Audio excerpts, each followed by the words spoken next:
Have you ever set your alarm for 5 a.m. with big plans, only to hit snooze and wake up at 8, feeling guilty? Maybe you've read that successful people wake up early. Maybe you've tried it yourself, once, twice, maybe 10 times, but you always go back to old habits. You tell yourself, I'm just not a morning person. I need my sleep. But what if I told you that the first hour of your day holds the power to change your entire life? What if one man's story could prove that your destiny is decided before the sun rises? This is the story of a man who had nothing, until 5 a.m. became his secret weapon. Stay with me until the end, because this might be the wake-up call you've been waiting for.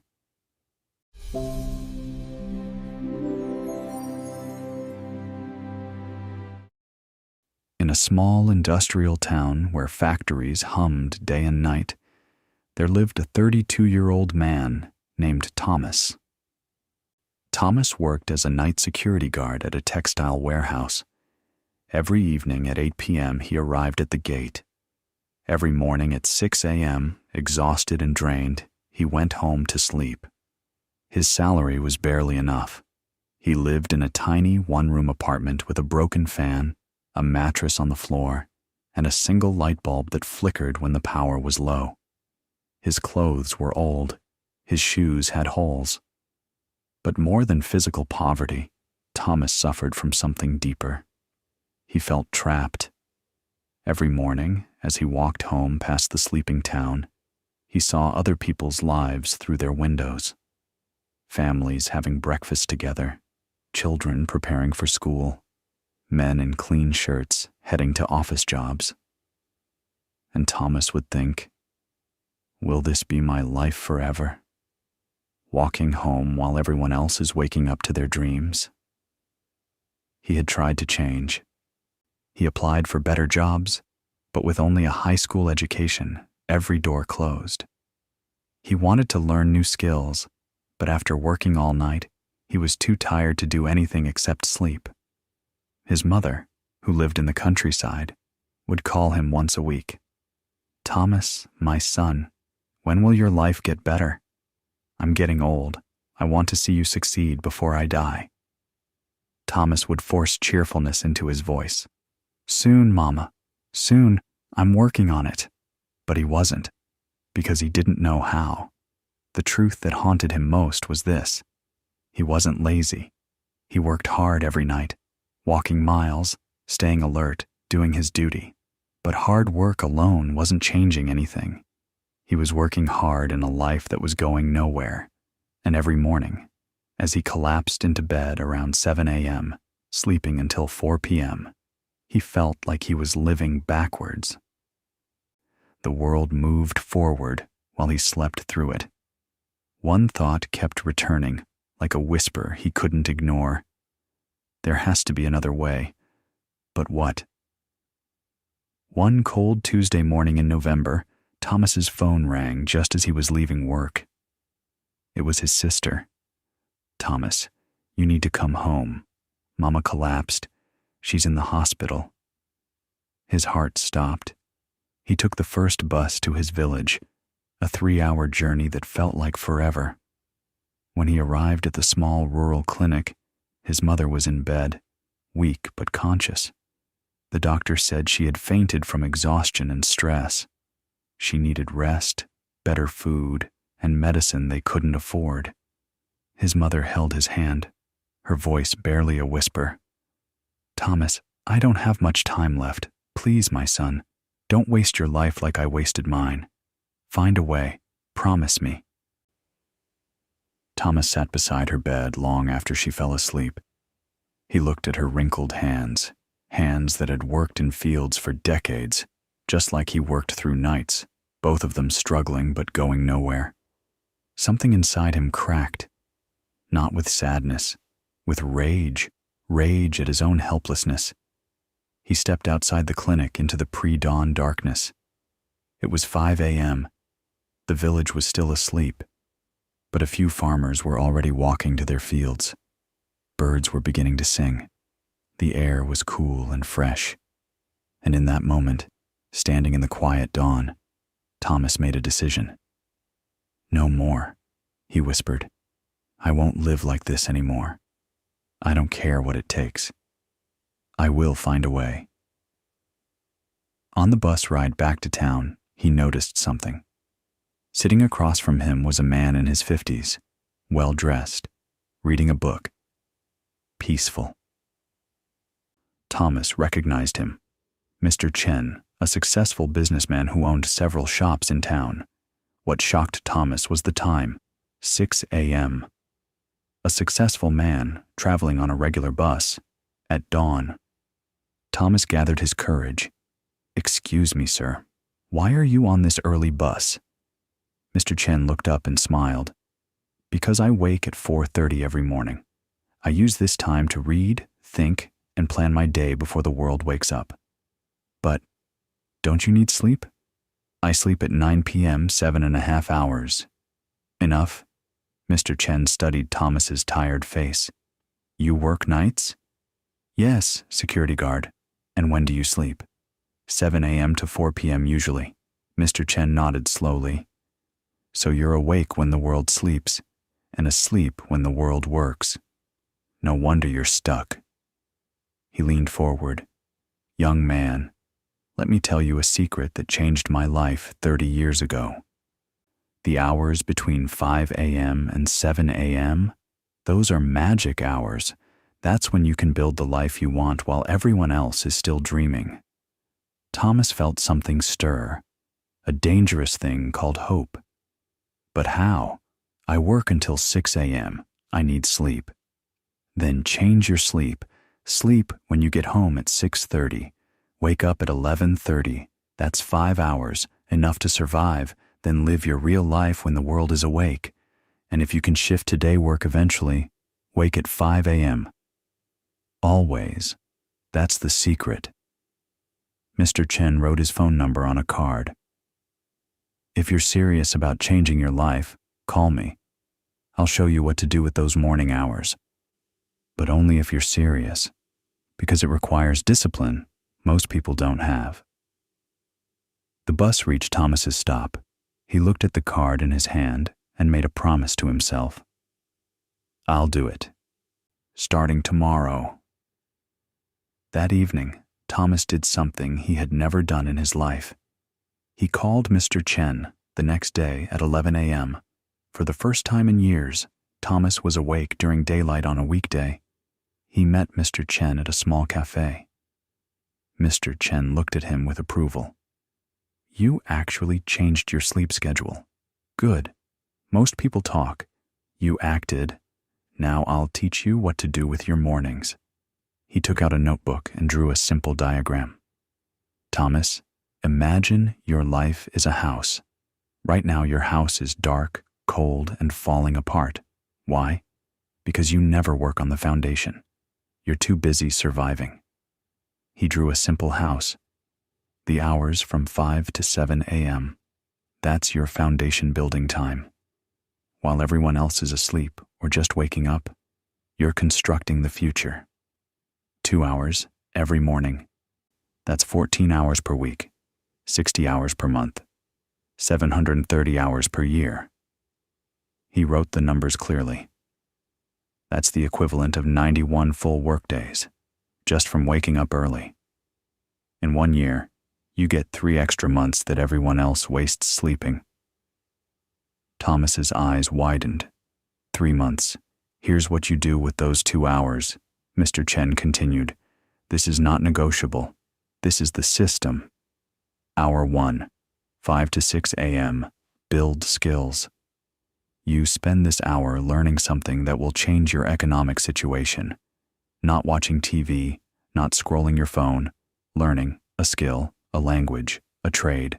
Online courses are free now. YouTube has everything. You have no excuse. Hour 2, 6 to 7 a.m. Build body and mind. 30 minutes. Exercise, walk, run, stretch.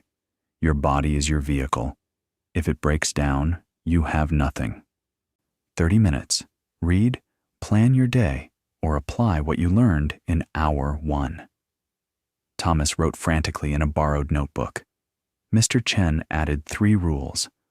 Rule 1, no negotiation. You wake at 5 a.m. every single day, including weekends. No, just today I'll skip. That's how you fail. Rule 2, sleep by 9 p.m. You can't cheat sleep and succeed. Your body needs rest, but you control when you rest. Rule 3, the first week will be hell. Your body will hate you. Your mind will create excuses. Push through. After 21 days, it becomes normal. After 90 days, it becomes who you are. Mr. Chen looked at Thomas seriously. I'm giving you 3 months. 3 months of waking at 5 a.m., building skills in hour 1, building yourself in hour 2. After 3 months, come back to me. Show me what you've built. If you've actually done the work, I'll help you find a better job. If you quit, don't bother calling. Success goes to people who show up when it's hard.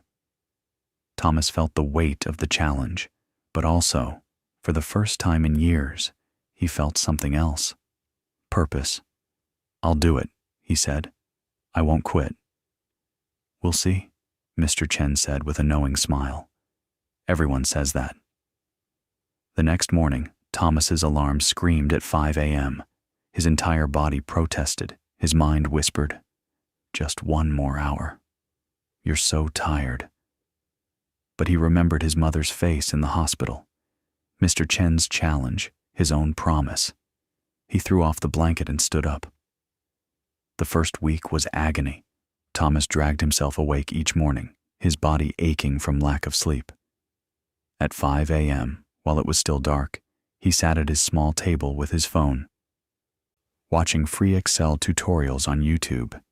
His eyes burned, his mind wandered, but he didn't stop.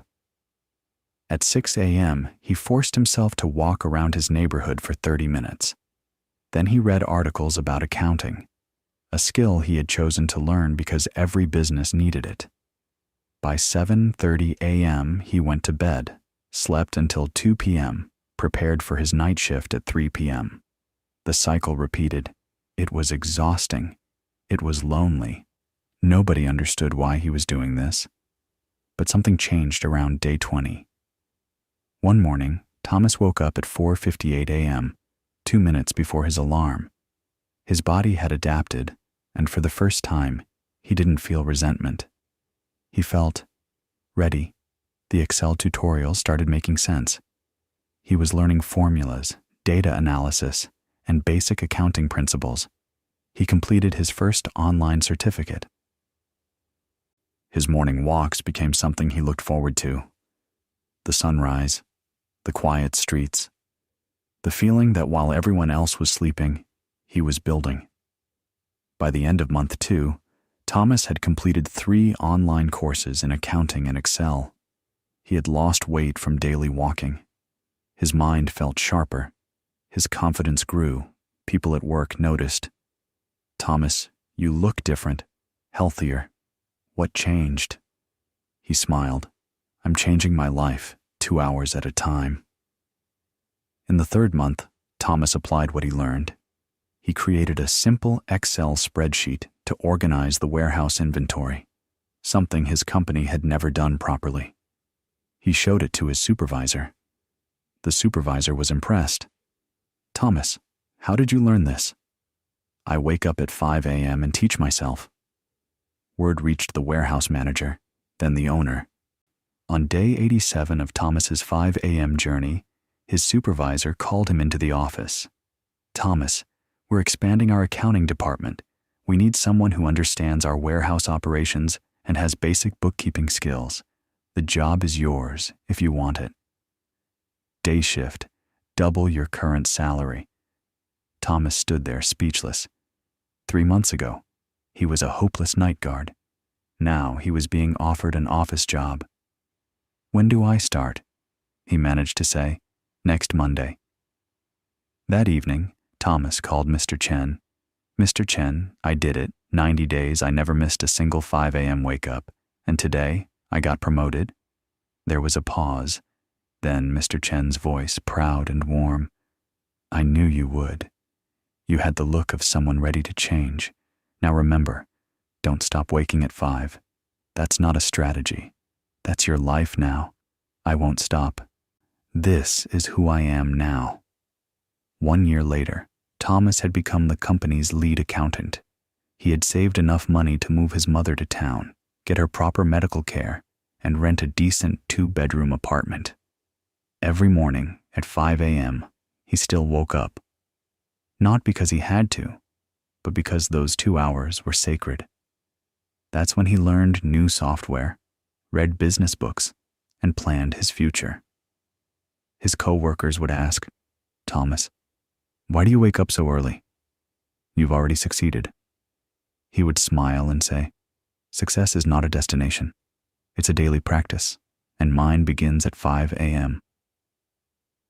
My friend, Thomas's story is proof of something powerful. Your life can change. Not someday.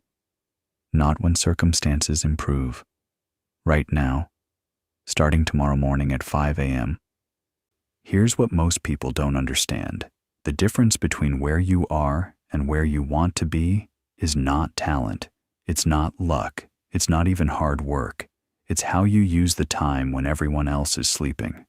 Between 5 a.m. and 7 a.m., the world is quiet. No notifications, no meetings, no distractions. Your willpower is at its peak. Your mind is fresh. This is when you do the work that changes your trajectory. Successful people know this. That's why CEOs, athletes, and leaders wake up early. Not because they're superhuman, because they understand that winning the morning means winning the day. So here's your challenge, the same challenge Mr. Chen gave Thomas. Step 1. Tonight, set your alarm for 5 a.m. Not 5:15, not 5:30, exactly 5 a.m. And put your phone across the room so you have to stand up to turn it off. Step 2. Decide what you'll build in your first hour. A skill you need? A business idea? A certification course? Choose one thing, just one, and commit to it for 90 days. Step 3. Protect your 9 p.m. bedtime. You can't wake up early if you sleep late. Cut the Netflix. Skip the endless scrolling. Sleep is not your enemy. Wasted evenings are. I promise you this. If you wake up at 5 a.m. every single day for 90 days and use those 2 hours intentionally, your life will not look the same. Maybe you won't become a millionaire. Maybe you won't get promoted immediately. But you will become someone different.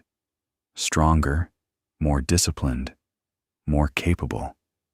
And that person can achieve anything. Thomas had nothing, no degree, no connections, no money, just a choice to wake up early and build. You have more than he had. You're watching this video, which means you have internet, education, and opportunity. The only question is, will you use it? Or will you hit snooze tomorrow and wonder 5 years from now why nothing changed? If you're ready to join the 5 a.m. club, hit that like button right now as your commitment. Then drop a comment telling me, what will you build in your first hour tomorrow? Let's hold each other accountable. I'll be checking the comments. Share this video with someone who says they want to change, but never does. Maybe this is the push they need. And subscribe to this channel, because every week I bring you stories of people who transformed their lives and the exact strategies they used.